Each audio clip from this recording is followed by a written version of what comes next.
The legal disclaimer ensures transparency about recipe sources and viewer responsibility. Beef rendang is one of Malaysia's most iconic dishes, a slow-cooked dry curry that fuses sweet, sour, and savory elements into something far greater than the sum of its parts. The beef simmers gently in coconut milk alongside a pounded paste of chillies, shallots, galangal, and lemongrass until nearly all the liquid evaporates. What remains is deeply caramelized meat cloaked in a thick, spicy, coconut-rich coating. The dish picks up a creamy richness from freshly extracted coconut milk and an elusive tang from asam gelugur, slices of a sour sun-dried fruit native to the region. This recipe follows the version from Sook Ching's Malaysian home cooking, pras, referenced with the BBC Good Food rendering, which similarly calls for beef shin, toasted coconut, and a slow 2-hour reduction.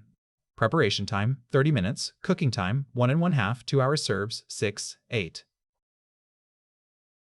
Main ingredients: shin beef, 600 g, dried red chilies, 15-20, soaked to soften, shallots, 20, galangal 1 cm knob, lemongrass, dill 5 stalks, coconuts, 2, grated to extract 4 cups coconut milk, dried sour fruit, 3 slices, salt, 1 teaspoon.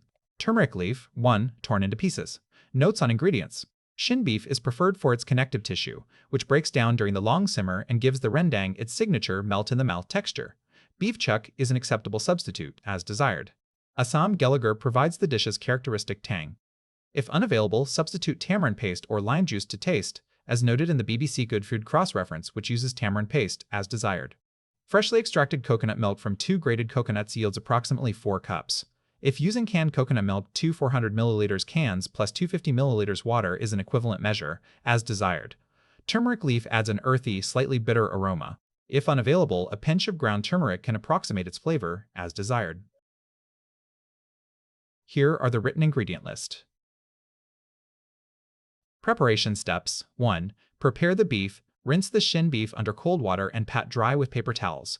Cut the meat across the grain into uniform 1 cm or thick slices. Even thickness ensures every piece cooks and tenderizes at the same rate during the long simmer. Soak the dried chilies. Place the 15-20 dried red chilies in a bowl of hot water and soak for 15-20 minutes until fully softened. Drain well, then split each chili and scrape out the seeds if a milder heat level is desired. Retain the seeds for a spicier rendang.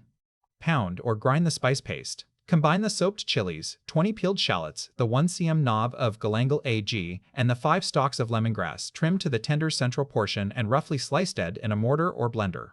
Pound or blend to a relatively smooth paste, fine but not completely pureed. A mortar and pestle releases more aromatic oils than a blender, yielding a more traditional texture. 4. Extract the coconut milk. Grate the flesh of 2 coconuts. Add warm water to the grated coconut and knead firmly by hand. Then squeeze through a muslin cloth or fine strainer to extract the first, richer pressing.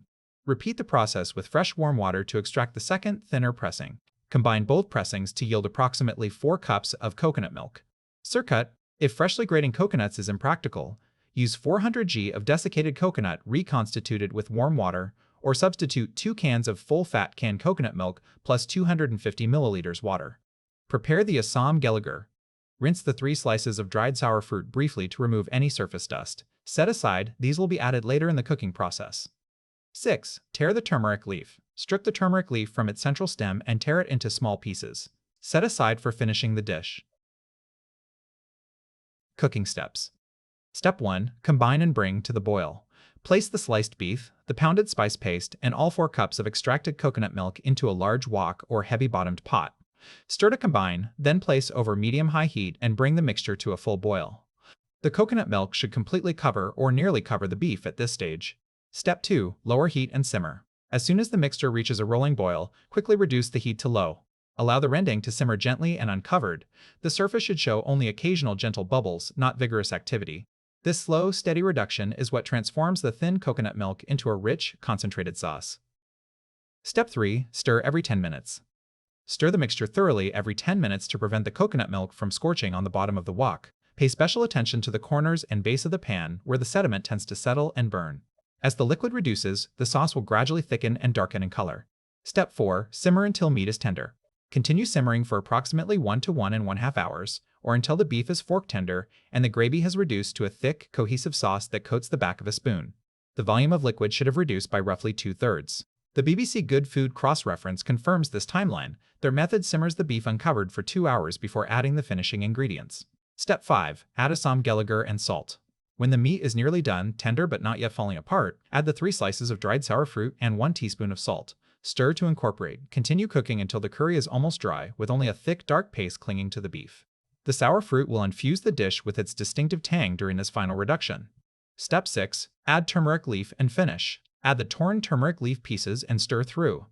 Continue cooking, stirring almost continuously, until the curry is dry enough that the sauce forms a dark, caramelized coating around each piece of beef and the coconut oil begins to separate from the paste. This is the hallmark of a properly finished rendang. The BBC Good Food recipe similarly notes that you should start to see the oil separating from the mix. Step 7. Season and serve. Taste and adjust the seasoning if needed, more salt for depth, or a squeeze of lime if the sourness needs a lift. Transfer to a serving dish and serve hot with steamed jasmine rice, nasi lemak, or roti canai. Made a day ahead and gently reheated, the flavors deepen and meld beautifully. Store in the refrigerator for up to 3 days, or freeze for up to 3 months.